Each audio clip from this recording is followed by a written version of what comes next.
The year was 636 CE, and the world stood on the precipice of a monumental clash. On one side stood the mighty Sassanid Empire, a civilization that had ruled for centuries, stretching from modern-day Iran to Iraq and beyond. Its armies were vast, disciplined, and bolstered by war elephant symbols of power and terror in ancient warfare. Opposing them was a force unlike any seen before, the Muslim army, led by Sa'ad ibn Abi Waqqas, a companion of the Prophet Muhammad, peace be upon him. Though vastly outnumbered, this Islamic force carried something far greater than weapons. They carried faith, unity, and a divine mission. The roots of this battle lay in the rapid expansion of Islam after the death of the Prophet, peace be upon him. Under the leadership of Caliph Umar ibn al-Khattab, the Muslims had already achieved remarkable victories in Syria and Palestine against the Byzantine Empire. Now, their gaze turned eastward toward Persia, where the Sassanians, weakened by internal strife and prolonged wars with Rome, found themselves vulnerable.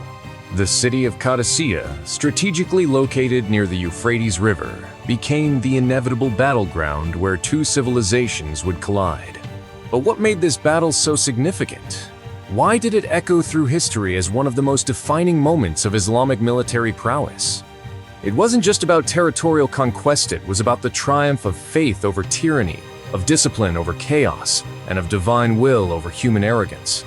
The stage was set for a confrontation that would not only reshape the political landscape of the Middle East, but also serve as a testament to the strength of those who believed in a higher cause.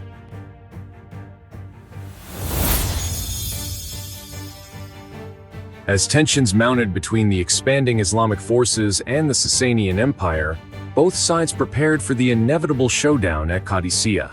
The Muslim army, though significantly smaller in number, was driven by an unshakable conviction in their divine mission. Led by Sa'ad ibn Abi Waqqas, a seasoned commander and one of the earliest converts to Islam, they marched with unwavering resolve. Despite suffering from a painful back injury that prevented him from riding into battle, Sa'ad remained steadfast, directing his troops from a specially constructed platform. His presence alone was a source of immense morale for the soldiers, many of whom were veterans of previous campaigns in Syria and the Arabian Peninsula. Opposing them was the formidable Persian general Rustam, a seasoned tactician renowned for his strategic brilliance and commanding presence. He commanded an army estimated to be between 120, 0 to 150, 0 strong, a force composed of elite cavalry, archers, and most notably, war elephant beasts that had never been encountered by the Muslim ranks. These towering creatures, adorned with armor and equipped with deadly tusks, were intended to instill fear and disrupt enemy formations. Rustam, aware of the Muslims' reputation for swift and unpredictable tactics, devised a plan to overwhelm them with sheer numbers and psychological intimidation. Before the battle commenced, both sides engaged in diplomatic exchanges. Caliph Umar had instructed Sa'ad to seek peace if possible, offering the Persians the opportunity to embrace Islam or pay jizya, protection tax, in exchange for safe passage. However, Rustam, confident in his superior forces, rejected these overtures. He viewed the Muslims as reckless upstarts, incapable of standing against the might of the Persian Empire. What he failed to recognize was that the Muslims were not merely fighting for land or wealth, they were fighting for a cause that transcended worldly ambitions. With negotiations failing, the battlefield was set. The Muslims, positioned near the Euphrates River, fortified their lines, knowing that victory would require more than just brute strength. They would have to rely on their unity, discipline, and trust in Allah's decree. As the sun rose on the first day of battle, the fate of As dawn broke over the plains of Qadisiyyah, the air was thick with tension. The Muslim army, standing firm despite being vastly outnumbered, faced the imposing sight of the Persian war elephants, an unfamiliar and terrifying weapon in their arsenal. With their armored bodies and sharpened tusks, these beasts were designed to strike fear into enemy ranks, trampling through infantry and breaking formations. Rustam, confident in his strategy, ordered the elephants forward, initiating the first major assault of the battle. The ground trembled as the monstrous creatures advanced, their handlers guiding them with sharp prods and guttural commands. The Muslim cavalry, unaccustomed to such an overwhelming display of force, struggled to maintain composure. Horses reared in panic, and some warriors fell back, momentarily shaken by the sheer size and ferocity of the beasts. Yet, amidst the chaos, the spirit of jihad burned bright. The soldiers, recalling the words of the Prophet Muhammad, peace be upon him, who had once said, "If you fight in the path of Allah, even if you are killed, you are alive in the sight of your Lord." Quran 3:169, steadied themselves and prepared for battle. Sa'ad ibn Abi Waqqas, watching from his elevated position, quickly assessed the situation. He understood that fear could unravel the entire front line if left unchecked. Rather than allowing panic to spread, he called upon his commanders to adapt their tactics. Archers were dispatched to target the eyes and legs of the elephants, while skilled foot soldiers maneuvered beneath the beasts, aiming to sever their tendons and bring them down. This coordinated effort gradually neutralized the threat, turning what was meant to be a decisive Persian advantage into a costly miscalculation. By the end of the first day, the battlefield was littered with fallen elephants and exhausted warriors. The Muslims had managed to withstand the initial onslaught, proving that courage and ingenuity could counter even the most daunting obstacles. Yet, the battle was far from over. The second day would test their endurance further, as Rustam, undeterred by the setbacks, prepared a new strategy to. As the second day of battle dawned, the Persian forces, still reeling from the unexpected resilience of the Muslims, regrouped under Rustam's command. Determined to regain momentum, the Sassanian general adjusted his tactics, relying on sheer numerical superiority to wear down the defenders. Wave after wave of Persian cavalry surged forward, attempting to breach the Muslim lines with relentless pressure. Unlike the chaotic charge of the elephants on the first day, this was a calculated attempt to exhaust the enemy through attrition. The Muslims, however, refused to yield. Their formation held firm, anchored by the unwavering faith that sustained them. Every warrior knew the words of the Quran. Indeed, the patient will be given their reward without measure. Quran 39:10. Each soldier fought not for personal glory, but for the promise of eternal reward in the hereafter. The battlefield became a crucible of endurance, where exhaustion and bloodshed tested the limits of human will. Sa'ad ibn Abi Waqqas, ever vigilant from his vantage point, directed his commanders with precision. Recognizing the danger of becoming trapped in a static defense, he authorized small-scale raids during the night, a tactic that caught the Persians off guard. These surprise attacks disrupted supply lines and sowed confusion among the enemy ranks. By dawn, the Muslims had regained a degree of control, forcing Rustam to reconsider his approach. On the third day, the battle reached its peak. Rustam, frustrated by the Muslims' refusal to break, launched a final desperate offensive. The Persian infantry, supported by archers and heavy cavalry, pressed forward with renewed determination. The Muslim ranks, though battered, responded with unmatched discipline. They moved in tight formations, countering each attack with calculated strikes. The battlefield was a storm of clashing swords, flying arrows, and cries of war. Yet the Muslims stood firm, their unity unbroken. It was clear that the tide was beginning to turn. The Persian forces, though numerous, lacked the cohesion and spiritual drive that fueled the Muslim warriors. For every Persian soldier who fell, another took his place, but fatigue and frustration gnawed at their morale. Meanwhile, the Muslims drew strength from their faith, believing that their struggle was part of a divine plan. The battle had become more than a contest of arms, it was a trial of conviction, testing which side The fourth day of battle dawned with an air of inevitability. The Muslim forces, having endured 3 days of relentless combat, sensed that victory was within reach. Rustam, realizing that his attempts to overpower the Muslims had failed, attempted to rally his troops for one last push. But the Persian ranks, weary and demoralized, no longer fought with the same conviction. Their once unshakable confidence had crumbled under the weight of Muslim resilience. As the battle resumed, the Muslims executed a decisive maneuver that would seal their triumph. Sa'ad ibn Abi Waqqas, recognizing the growing disorder in the Persian lines, ordered a full-scale assault. The Muslim cavalry, swift and determined, charged into the heart of the enemy formation, breaking through their wavering defenses. In the chaos, Rustam himself was thrown from his horse as he attempted to cross a river. Seizing the moment, a group of Muslim warriors pursued him, ending his life in the waters that once separated the two armies. The news of Rustam's death sent shockwaves through the Persian forces. Without their legendary commander, the army descended into disarray. Some fled, others surrendered, and the once mighty Sassanian war machine collapsed under the weight of its own failure. The battlefield, once filled with the roar of combat, now echoed with the cries of retreat. The Muslims, having overcome insurmountable odds, emerged victorious. This decisive victory at Qadisiyyah marked the beginning of the end for the Sassanian Empire. In the years that followed, the Muslims would go on to conquer Ctesiphon, the Persian capital, and extend their dominion across the Iranian plateau. The fall of Persia was not merely a military defeat, it was the collapse of an empire that had stood for centuries.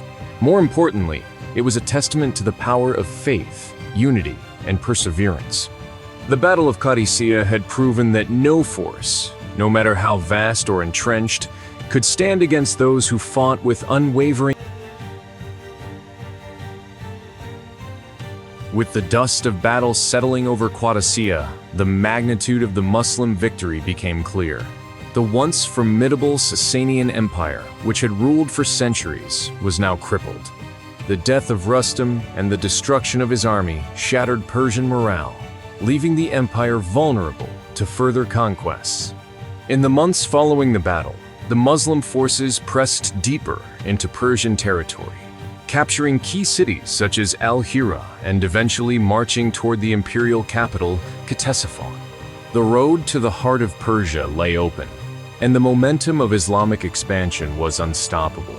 The fall of Ctesiphon in 637 CE marked a turning point in the campaign. The city, known for its grandeur and opulence, symbolized the height of Sassanian power. Its capture was not only a military triumph, but also a psychological blow to the Persian aristocracy. The Muslims, adhering to their principles of justice and mercy, ensured that the city was treated with fairness. Its inhabitants were allowed to retain their lives and property in exchange for paying jizya, the tax levied on non-Muslim subjects under Islamic rule. This policy, rooted in the teachings of the Quran, fight them until there is no fitna and until worship is for Allah alone. Quran 2:193 demonstrated the Islamic commitment to religious tolerance and governance based on equity rather than oppression. As the Muslims consolidated their control over Mesopotamia, the broader implications of Qadisiyah began to unfold. The victory had not only dismantled one of the great powers of the ancient world, but also paved the way for the spread of Islam into regions previously untouched by the message of the Prophet Muhammad, peace be upon him. The people of Persia, long accustomed to the rigid hierarchies of Zoroastrian rule, found in Islam a message of equality and justice that resonated deeply.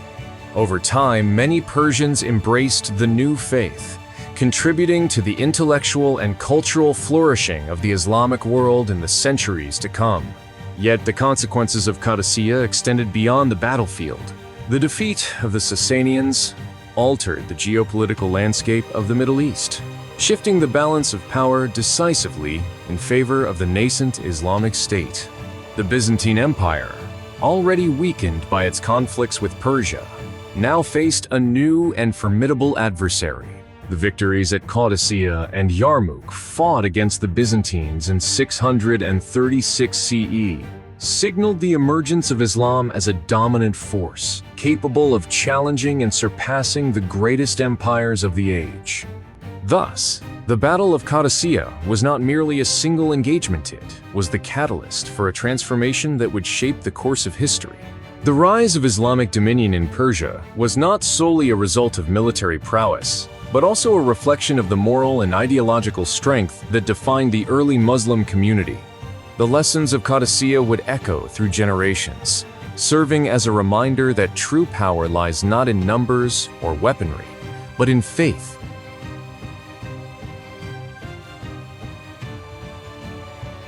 The Battle of Qadisiyah was more than a military victory, it was a testament to the power of faith, the effectiveness of strategic warfare, and the fulfillment of divine destiny.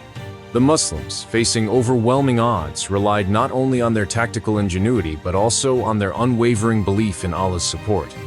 From the very beginning, the outcome of the battle seemed uncertain. The Persian forces were larger, better equipped, and led by a seasoned commander. Yet, the Muslims, guided by the teachings of the Quran and the example of the Prophet Muhammad, peace be upon him, remained steadfast. Their ability to adapt to the challenges presented by the war elephants, their disciplined formations, and their use of guerrilla-style night raids all demonstrated a level of military sophistication that defied conventional expectations of an outnumbered force. Beyond the battlefield, Qadisiyah served as a powerful lesson in perseverance and trust in divine providence. The Muslims did not rely solely on their own strength. They sought guidance through prayer, fasting, and consultation, embodying the verse, and consult them in the matter. Then, when you have decided, rely upon Allah. Indeed, Allah loves those who rely upon Him.